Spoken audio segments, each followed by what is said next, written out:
Hello friends, welcome to my channel. So today we'll be reading about the first chapter, historical background, which is very important chapter for the prelims. So let's see. Firstly, we know that 1600 में मतलब India में trade करने के लिए charter मिलता है east India company को। फिर वो 1608 में इंडिया में पहुंचते हैं और 1765 में उनको दीवानी राइट्स मिलता है over the 3 largest area, Orissa, Bengal and Bihar. फिर वो उनको टेरिटोरियल पावर के हिसाब से इस्टेब्लिश करता है। फिर 1946 में कॉन्स्टिट्यूएंट असेंबली फॉर्म होता है और 1947 में हमको आज़ादी मिलती है and constitution comes into being in 1950। फिर हम देखते हैं कि कुछ जो ब्रिटेन का पूरा मतलब कि रेन रहा, जो रूल रहा, वो दो भाग में हम देखेंगे। पहला तो और कुछ मतलब कि जो एक्ट्स है उसको देखेंगे। एक तो कंपनी का रूल था, एक ब्रिटिश क्राउन का रूल था। कंपनी का जो रूल था वो था फ्रॉम 1773 टू 1858 और क्राउन का जो रूल था वो 1858 से 1947। और जो मुगल शाह आलम ने ही दीवानी राइट्स दी थी after the battle of Buxar in 1764।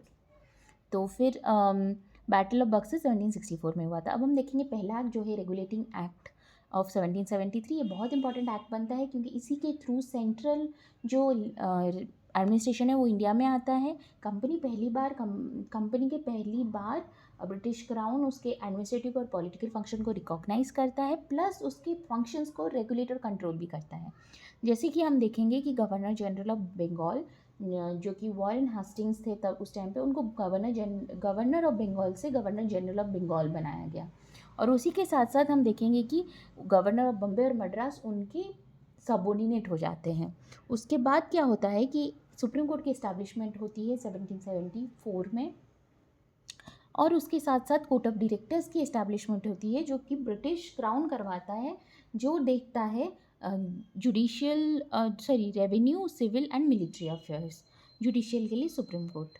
फिर कंपनी के बहुत करप्शन होने के कारण कंपनी के जो लोग थे, जो ट्रेडर्स थे, उनको प्राइवेट ट्रेड में एंगेज करने को मना किया जाता है। इसमें दो मतलब कि लिमिटेशंस थी। एक तो क्लैरिटी नहीं थी गवर्नर जनरल का कंट्रोल ओवर दो governors of Madras and Bombay, वो किस चीज़ में सबऑर्डिनेट है, किस चीज़ में इंडिपेंडेंट है। सेकेंडली सुप्रीम कोर्ट और गवर्नर जनरल के बीच में टसल। सेकेंड में हम जाएंगे 1718 के इस 81 के अमेंडिंग एक्ट पर। 1781 का जो अमेंडिंग एक्ट था, इसको मतलब कि एक्ट ऑफ सेटलमेंट के नाम पे भी जाना जाता है। ये इंपॉर्टेंट होता है क्योंकि ये गवर्नर जनरल को एग्जेम्प्ट करता है सुप्रीम कोर्ट के जुरिस्डिक्शन में इंटरफेयर करने से। तो ये एक्सक्लूड करता है कि जो रेवेन्यू के मैटर है वो सुप्रीम कोर्ट के जुरिस्डिक्शन से एग्जेम्प्टेड है। तो मतलब कि सुप्रीम कोर्ट के जो जुरिस्डिक्शन है उसमें गवर्नर जनरल नहीं इंटरफेयर करेंगे। गवर्नर जनरल का जो जुरिस्डिक्शन है अबाउट द रेवेन्यू मैटर्स, इसमें सुप्रीम कोर्ट नहीं इंटरफेयर करेगा। सुप्रीम कोर्ट का जुरिस्डिक्शन है over the inhabitants of Calcutta, और वो मतलब कि पर्सनल लॉ एडमिनिस्टर कर सकता है, लेकिन उसको प्रोविंशियल कोर्ट्स के ऊपर उसका कंट्रोल नहीं है, वो गवर्नर जनरल के ऊपर है। अगर कोई अपील होगा तो गवर्नर जनरल के पास आएगा। ये चीज़ है। ये मतलब कि होने के बाद फिर एक आता है Pitt's India act. Pitt's India act जो है बहुत इंपॉर्टेंट एक्ट बनता है, 1784 में आता है। 1784 में ये जो एक्ट आता है, इसमें डुअल गवर्नमेंट की फॉर्मेशन होती है। कोर्ट ऑफ डायरेक्टर्स जो 1773 के दौरान बना था, फिर इसमें क्या हुआ कि वो सब कुछ कंट्रोल कर रहा था, लेकिन अब कोर्ट ऑफ डायरेक्टर्स बस कमर्शियल फंक्शंस कंट्रोल करेगा, और जो मतलब कि बोर्ड ऑफ कंट्रोल इस्टेब्लिश होगा वो पॉलिटिकल अफेयर्स को कंट्रोल करेगा। तो इसमें डुअल गवर्नमेंट आता है। उसके साथ साथ बोर्ड ऑफ कंट्रोल को एम्पावर किया जाता है to supervise all operations of the civil and military government. Board of control civil and military government को देखेगा, court of directors commercial function को देखेगा। इसमें एक इंपॉर्टेंट प्रीलिम्स का क्वेश्चन बनता है कि ब्रिटिश पोजीशन इन इंडिया जो है वो पहली बार मतलब कि कंपनी टेरिटरीज़ को बोला गया था। कंपनी टेरिटरीज जो इंडिया में थे उसको पहली बार ब्रिटिश पोजीशन इन इंडिया बोला गया था। सेकेंडली, ब्रिटिश गवर्नमेंट को सुप्रीम कंट्रोल मिला over the company affairs and administrations. तो रेगुलेट और कंट्रोल कब किया था और रिकॉग्नाइज कब किया था? 1773 में। फिर हम आते हैं 1793 के चार्टर एक्ट। इस 1786 इतना इंपॉर्टेंट नहीं है। 1793 के चार्टर 1793 के चार्टर एक्ट में हम देखते हैं कि ये मतलब कि लॉर्ड कॉर्नवालिस जो थे, जो कि कमांडर इन चीफ थे, उनके पावर को बहुत ज़्यादा एक्सटेंड कर दिया और जो भी future governor general, governor of presidency से आएंगे उनका पावर काफ़ी ज़्यादा मतलब एक्सटेंड हो गया। गवर्नर जनरल को बहुत ज़्यादा पावर मिल गया, वो सबॉर्डिनेट प्रेसिडेंसी के ऊपर बहुत ज़्यादा कंट्रोल मिल गया। ट्रेड मोनोपोली जो है वो 20 साल के लिए बढ़ा दिया गया कंपनी का।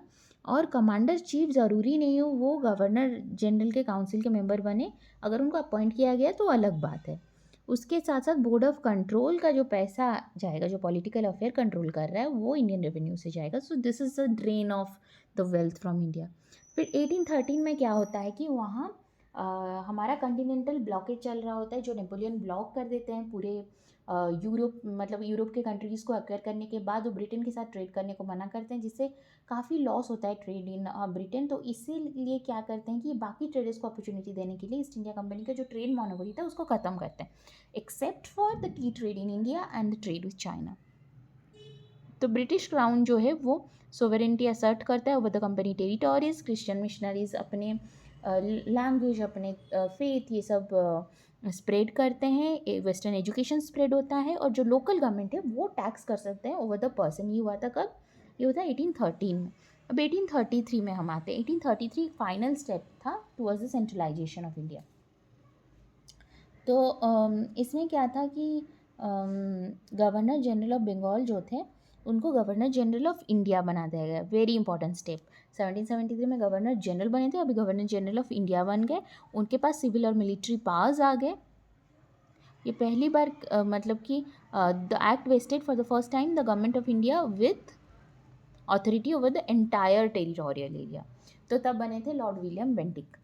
तो ये गवर्नर ऑफ बॉम्बे और मद्रास से उनका लेजिस्लेटिव पावर्स छीन लिए गए, और गवर्नर जनरल ऑफ इंडिया को सारा मतलब एग्जीक्यूटिव लेजिस्लेटिव पावर दे दिया गया for the entirety of British India.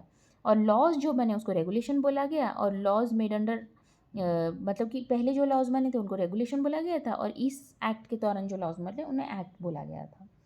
फिर हम देखते हैं कि ये ब्रिटिश ईस्ट इंडिया कंपनी को एक कमर्शियल बॉडी के हिसाब से उसका फंक्शंस को ख़त्म करके उसको एक पॉलिटिकल बॉडी, एक एडमिनिस्ट्रेटिव बॉडी बना दिया। फिर charter act of 1833 attempted to introduce a open system of selection for the civil servant, जिसमें Indian should not be barred from holding any place. However इस पोजीशन को नेगेट किया गया क्योंकि कोर्ट ऑफ डायरेक्टर्स ने काफ़ी अपोज किया। Court of directors कौन थे? जो देख रहे थे द कमर्शियल फंक्शंस। फिर 1853 का चार्टर एक्ट आता है। ये last series of charter act है। तो फिर मतलब कि इसमें क्या होता है कि पहली बार लेजिस्लेटिव और executive function of governor general को मतलब कि डिवाइड कर दिया गया। मतलब हम देख रहे हैं कितना स्पेसिफिकेशन हो जा रहा है with the acts and laws. Governor general के जो मतलब कि एग्जीक्यूटिव और लेजिस्लेटिव फंक्शन था उसको डिवाइड कर दिया गया, उसको सेपरेट कर दिया गया। 6 नए मेंबर्स जिनको लेजिस्लेटिव काउंसिलर्स बोला गया वो काउंसिल को ऐड हुए। उसके साथ साथ गवर्नर जनरल के लेजिस्लेटिव काउंसिल को इंडियन लेजिस्लेटिव काउंसिल बोला जाने लगा, मिनी पार्लियामेंट बोला जाने लगा। इस legislation for the first time was treated as a special function of the government. Open competition system अभी इंट्रोड्यूस हो गया for the selection and recruitment of civil servants. Macaulay committee, जो कमिटी इंडियन सिविल सर्विस के लिए था committee, वो 1854 में appoint हुआ था। 1854 इसने कंपनी रूल को और ज़्यादा एक्सटेंड कर दिया फॉर मोर ईयर्स, एंड कोई पर्टिकुलर पीरियड मेंशन नहीं किया गया था। पहली बार लोकल रिप्रेजेंटेशन को इंट्रोड्यूस करवाया गया सेंट्रल लेजिस्लेटिव काउंसिल में। 4 मेंबर्स थे जिनको लोकल प्रोविंशियल गवर्नमेंट से लिया गया, मद्रास, बॉम्बे, बंगाल एंड आगरा। फिर क्राउन रूल शुरू होता है after the sepoy mutiny. Act of good governance उसको बोलते हैं। इसमें क्या किया गया कि इसमें इंडिया को हर मैजेस्टी मतलब क्वीन रूल करेंगी। इन्होंने मतलब गवर्नर जनरल ऑफ इंडिया के डेजिग्नेशन को वाइस रॉय ऑफ इंडिया के डेजिग्नेशन में चेंज कर दिया गया, और तब लॉर्ड कैनिंग बने थे first vice Roy of India. Double government को एंड कर दिया, कोर्ट ऑफ डायरेक्टर्स और जो बोर्ड ऑफ कंट्रोल को एंड कर दिया। उसके साथ साथ एक नई ऑफिस शुरू हुई secretary of state of India के नाम से, जिसका पूरा कंट्रोल था ओवर द इंडियन एडमिनिस्ट्रेशन। फिर हम देखते हैं कि 15 मेंबर की काउंसिल आई जो secretary of state of India को असिस्ट करेंगे। फिर secretary of state in council एक कॉरपोरेट बॉडी बना, और इसमें मतलब कि ये इंडिया में capable of sewing and being sued in India and in England. इसका मेन क्या था कि जो एडमिनिस्ट्रेटिव मशीनरी है उसको थोड़ा इम्प्रूव करना था। इंडियन मतलब इंडिया में जो राइज कर रहे थे वॉइस, उसको कैसे कंट्रोल किया जाए एंड उसको मतलब कि ज़्यादा से ज़्यादा कंट्रोल ब्रिटिशर्स का लाना। फिर इंडियन काउंसिल एक्ट ऑफ 1861 का काउंसिल एक्ट हम देखेंगे। इसमें क्या हुआ था कि रिप्रेजेंटेटिव इंस्टीट्यूशन की बिगिनिंग हुई थी, जिसमें इंडियंस को रिप्रेजेंटेशन मिलने की बात हुई। जैसे कि 1862 में लॉर्ड कैनिंग ने, तब की वाइसरॉय, इन्होंने तीनों इंडियंस को नॉमिनेट किया था, राजा बनारस, महाराजा पटियाला एंड सर दिनकर राव को, अपने लेजिस्लेटिव काउंसिल में। This is the luring process so that they wanted to continue their rule for years. फिर डिसेंट्रलाइजेशन प्रोसेस स्टार्ट हुआ, मतलब लेजिस्लेटिव पावर फिर से बॉम्बे और मद्रास प्रेसिडेंसी को मिल गया। फिर हम देखते हैं कि ये जो सेंट्रलाइजिंग टेंडेंसी जो 1773 में स्टार्ट हुआ था, 1833 में ख़त्म हो गया था, तो इसको डिसेंट्रलाइज कर दिया गया हमारे 1858 में। ये प्रोवाइड किया the establishment of new legislative council for Bengal, north western provinces and Punjab. और इसने वाइसरॉय को एम्पावर किया to rule and order for more convenient transaction of business in the council. Portfolio की इंट्रोडक्शन हुई थी इसी टाइम पे। और वाइसरॉय को ऑर्डिनेंसेस भी पास कर सकते थे। Viceroy life of ordinance will be 6 months. और इसमें क्या हुआ कि एक नॉमिनेशन मतलब कि फाइल कर सकते हो for some non official members of the central legislative council, जिसमें जमींदार आएंगे, ट्रेड एसोसिएशन आएंगे, म्यूनसिपैलिटी आएगी, यूनिवर्सिटीज़ आएंगी। फिर इंडियन काउंसिल एक्ट ऑफ 1909 आया। ये मॉर्ले मिंटो रिफॉर्म के नाम से बहुत फेमस है। इसमें क्या होता है कि ये इंक्रीज़ किया लेजिस्लेटिव काउंसिल के साइज़ को और प्रोविंशियल काउंसिल के साइज़ को 16 से 60 किया सेंट्रल लेजिस्लेटिव काउंसिल को। फिर प्रोविंशियल मतलब कि लेजिस्लेटिव काउंसिल के जो एक्सपांशन था वो यूनिफॉर्म नहीं था। इसने रिटेन किया official majority in the central legislative council, but allowed the provincial legislative council to be non official majority. मतलब नॉन ऑफिशियल लोग वहाँ पे मतलब ज़्यादा हो सकते हैं, लेकिन सेंटर में नॉन ऑफिशियल ज़्यादा नहीं हो सकते हैं। और इंडियंस की जो मतलब कि रिक्रूटमेंट थी towards the in the government, उसको इंक्रीज़ किया गया। इसने मतलब कि दोनों लेवल्स पे मतलब फंक्शंस शुरू किया लेजिस्लेटिव काउंसिल का। बजट जो है वो इंट्रोड्यूस हुआ था 1860 में, द सिस्टम ऑफ बजट। और फिर हम देखते हैं कि ये पहली बार इंडियंस को एसोसिएट किया executive council of viceroy and governor. Satyendra Prasad Sahu पहले इंडियन बने जो इस वाइसरॉय के एग्जीक्यूटिव काउंसिल में थे। वो एक लॉ मेंबर के हिसाब से अपॉइंट किए गए थे। इन्होंने एक सिस्टम ऑफ कम्युनल रिप्रेजेंटेशन शुरू कर दिया, जो इनका डिवीजन का क्राइटेरिया था एक सेपरेट इलेक्टोरेट का सिस्टम, लीगलाइज्ड कम्युनलिज्म। मतलब कि इसलिए डॉन मिंटो को फादर ऑफ कम्युनल इलेक्टोरेट बोला जाता है। और इन्होंने एक separate representation of presidency, corporation, chamber of commerce, university, जमींदार, जो कि हमारा 17 मतलब कि जो कि हमारा 1892 में था, ये सेम चीज़ भी था कि जमींदार, इन सबको भी एक सेपरेट रिप्रेजेंटेशन, मतलब सेपरेटिज्म एक शुरू कर दिया। 1990 को बोलते हैं हम मोंटेगो क्लेम्सफोर्ड रिफॉर्म्स। या था ना मतलब कि गवर्नमेंट ऑफ इंडिया एक्ट है। इसमें मतलब कि सब्जेक्ट्स की क्लासिफिकेशन हुई, कुछ सेंट्रल सब्जेक्ट, कुछ स्टेट सब्जेक्ट्स या प्रोविंशियल सब्जेक्ट्स हो गए। ये क्लासिफिकेशन डिवोल्यूशन रूल्स के दौरान हुआ। कुछ चीज़ें सेंटर को मिले, कुछ चीज़ स्टेट को मिले, और फिर इन लिस्ट के ऊपर सेंटर या स्टेट अपना अपना लॉ बना सकते हैं। इनको फिर फर्दर डिवाइड कर दिया गया। प्रोविंशियल सब्जेक्ट्स को फिर से फर्दर डिवाइड कर दिया गया अबाउट द ट्रांसफर्ड और रिजर्व सब्जेक्ट। ट्रांसफर्ड सब्जेक्ट में हमारा क्या आएगा?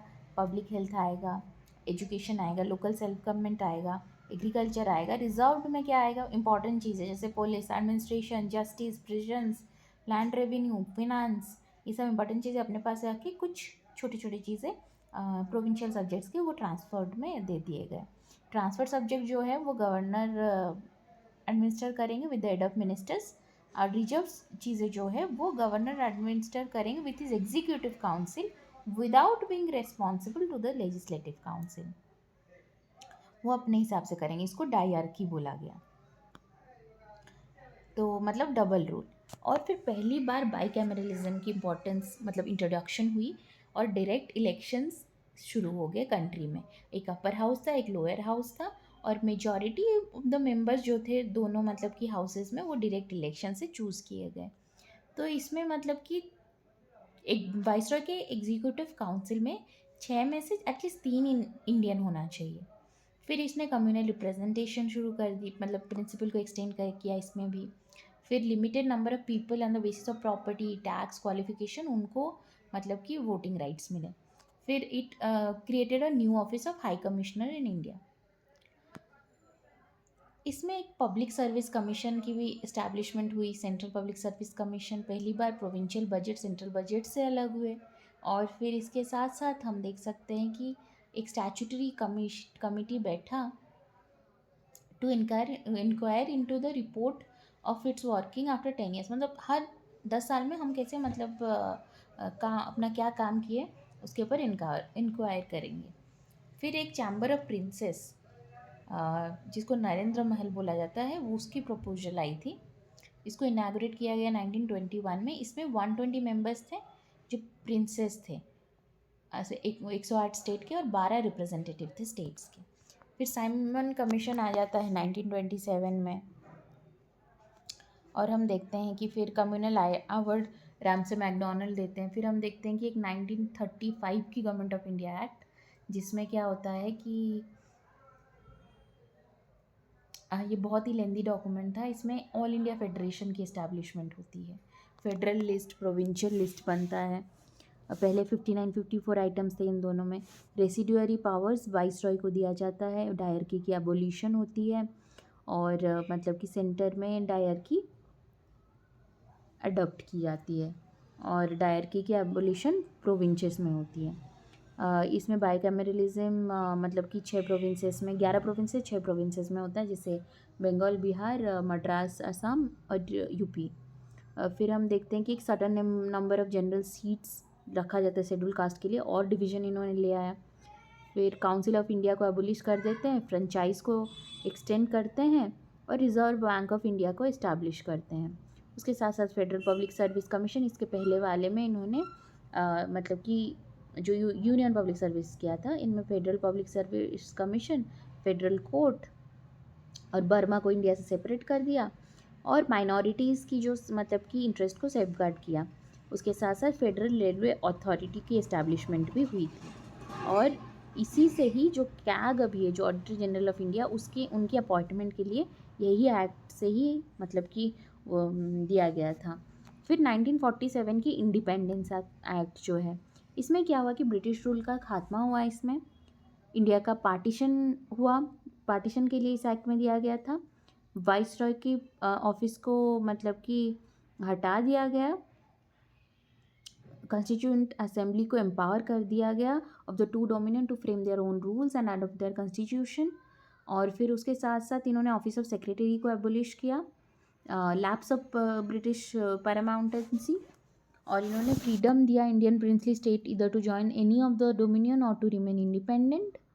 उसके साथ साथ उन्होंने ब्रिटिश मोनार्क को डिप्राइव किया with right to veto bills और ask for reservation of certain bills. उसके साथ इन्होंने गवर्नर जनरल ऑफ इंडिया जो तब के थे, एंड प्रोविंशियल गवर्नर को कॉन्स्टिट्यूशनल के नॉमिनल हेड्स के हिसाब से रखा। इन्होंने title of emperor of India को ड्रॉप कर दिया अपने रॉयल टाइटल से, और सिविल सर्विसेज में अपॉइंटमेंट को भी डिसकंटिन्यू कर दिया, और लॉर्ड माउंटबैटन बने पहले governor general of the free India.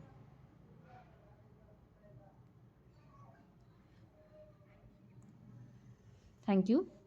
In the next video, we'll be reading the second chapter.